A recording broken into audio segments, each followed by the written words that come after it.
রাতে আর কি এমনি ফেসবুকে স্ক্রল করছি, তারপরে একটা ভিডিও দেখতে পাই, তো তোমাদের দেখাচ্ছি। দেখো ভিডিওটা, এই যে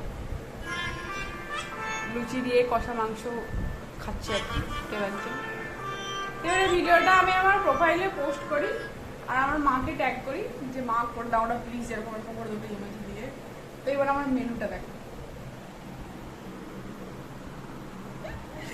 মানে মানে এরকম এখানে লেখা আছে 20 আওয়ার্স, মানে 20 ঘন্টা আগে আমি পোস্টটা করেছি আর 20 ঘন্টা পর আমার হাতে, মানে সত্যি কিছু বলার নেই, করে খাই। তো চলো এটাই ছাড়ো, তো আমি একটু করি আর কি, যেরকম করছিল একটু মাংসটা নিল, তারপরে ছাড়ছে না, তারপরে আবার একটু ঝোলটা নিল, তারপরে যেটাও দেখায়নি সেটা আমি দেখাচ্ছি।